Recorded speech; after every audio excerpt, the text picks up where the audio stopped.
Ganito pala ang ginawa nung hindi nakikita si wifey. Viancy naiyak at nanay Hansel nalungkot. Ano po kaya ang nangyari mga kalingap? Ating alamin na yan at pag-usapan ngayong araw. Pero bago po ang lahat, isang mapagpalang araw at gabi sa inyong lahat. Mag love shoutout sa lahat ng ating listeners, viewers, and subscribers saan mang sulok ng mundo. Luzon, Visayas at Mindanao. Lalong-lalo na po sa ating mga kababayang OFW. Kamusta po kayo mga kalingap? Mabuhay po kayo hanggat gusto nyo. At kung bago ka pa lang sa aking munting YouTube channel, huwag ka nang mahiyang mag-subscribe, like, share, and comment. Huwag mo na rin kalimutang i-click ang notification bell nang sa ganon ay updated ka sa aking mga paparating na video. At syempre, patuloy po natin suportahan si Kalingap Rab at ang ating ama ng Kalingap, ang nag-iisang founder, si Kuya Val Santos Matubang.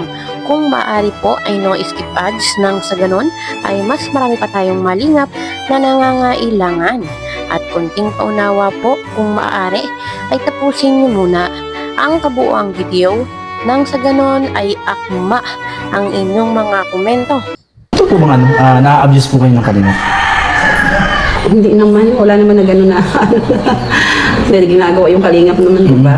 Wala naman talaga gano'n na. Ang dami po kasing naglalabas na yung na-abuse na po kayo. Ano po yung kasi ang alam ko pag abuse, yung talagang masasama na yung gawa, ibaga yung parang sinasaktan yung bata, parang pinipilit yung bata na gawin na tapos yung parang hindi na maganda yung ginagawa niya.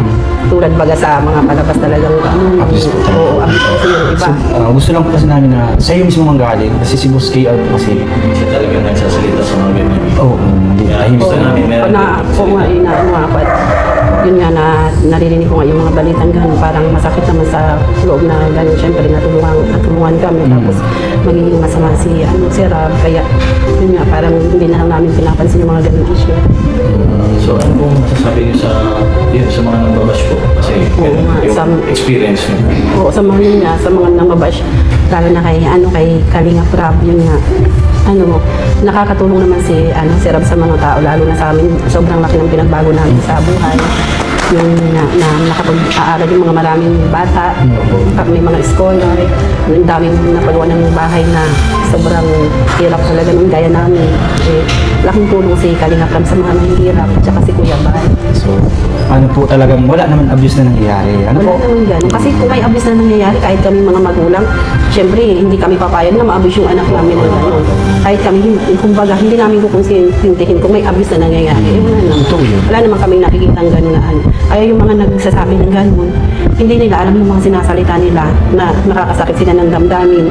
At yun nga, hindi nila alam na nakakatulong yung tao sa mga mahihirap na sinisira nila. Yun na po ang gusto namin malaman na mula galing sa inyo. Kasi wala talaga din magtatanggap, kundi kayo din po talaga. Kakaawa nga naman yung mga mga ganun na basher. Kasi kayo din po di ba na-apektuhan din po kayo kasi Tsaka may basher din na hindi gaano maano lang magsalita. Parang Below the belt na. na.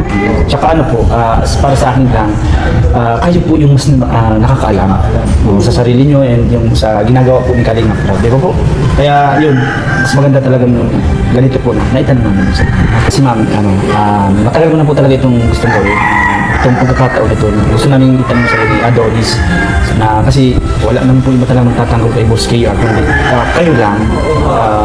Ayun po, at yun, may nasasabihin ko po. Maraming salamat po sa inyo. Ano po? isa kayo sa nagpatunay na wala mong ganun. Wala naman talagang abuse na nangyayari kasi sobra naman yung mga balita na gano'n na tsaka yung pinagsasabi kay Rab, nakakatulong naman sa mga mahihirap, tapos doon na lang sila kumakaan. Kasi kung abuse yan, hindi papayag yung mga magulang na gano'n yung mga bata. Alam yung anak mo, ipahamak mo sa hindi. At saka alam naman namin na mapagkakatiwalaan si Rab, kaya itinitiwala namin yung anak namin. Kami yung nakakaalam, hindi sila, kaya hindi silang magsalita ng mga gano'n na Maraming salamat po na Marami pong salamat na nagtanggol na kayo, boss. kung nanawa na nakakailang pa. Ayun, napanood naman po natin mga kalingap kung ano po yung sinabi ni Nanay Hansel tungkol po doon sa issue kay Kalingap Rab. At alam naman po natin na si Kalinga Prab ay tikom pa rin po yung bibig at hindi pumapatol dun po sa mga issue. So, mas okay po yung ganong ginawa ni Kalinga Prab. Mas okay po na ang magsalita para sa kanya ayun po nga mga taong nakapaligid sa kanya. Minsan ay much better po yung manahimik na lang kaysa po ipaliwanag yung ating mga sarili dahil hindi naman po lahat ay open po yung pag-iisip, hindi po lahat ay maiintindihan ka.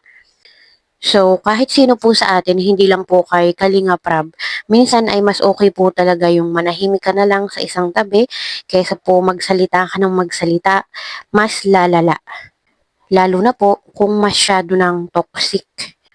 At yun nga po mga kalingap, sa wakas, successful. At naiblog na rin po sa wakas ang EDC. Talaga nga inaabangan po natin yan dahil ngayon ay talagang malakas na po tayo. At nakita na natin ang EDC.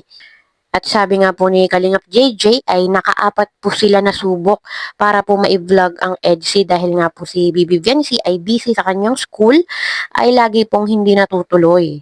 So ngayon po ay malakas na tayo, meron na tayong vitamins. At yun nga po mga kalingap, nung mga panahon po na hindi po madalas nagkikita ang EDC, ay ganito po pala yung ginagawa ni Kalingap Edu. Panoorin po natin. Ikaw ang gusto talaga. Kaso nahiya ako pumunta minsan sa inyo eh. Bakit naman? Doon, Saan? doon sa ano? Sa exam? Sa bagong tinitiran mo. Bakit naman? Siyempre kailangan mo nang makapokus mo. Hindi ka madalang bisita. Hindi nabisita ako. Kaso wala ata ako. Hindi. Alam mo naman. Hindi ko na napapabayaan.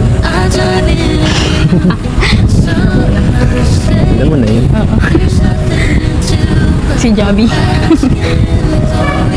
Sige pala sa mga ano. Sa mga pinapadalang ko. Kaya ako tumataba ay. Ay, doon na ako bumakabawi eh. Pagkain. Doon na ako bumabawi sa oras na hindi ka makita. Alam kong palagi kang pumaya minsan sa pagkain. Kaya, Hindi.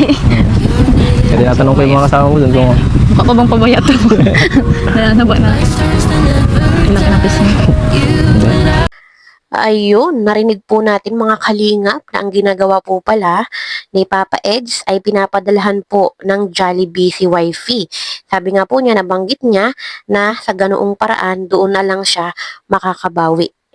At talagang bawing-bawi. Ano po mga kalingap, talagang makikita po natin na nagbibigay talaga ng effort itong si Habi para sa kanyang wifey. At sabi nga po ni Papa Eds ay pabaya nga daw po itong si Viancy sa kanyang pagkain. So gumagawa po siya ng paraan para kahit po hindi sila nagkikita o nagkakasama ay alam niyang busog ang tiyan ng kanyang wifey.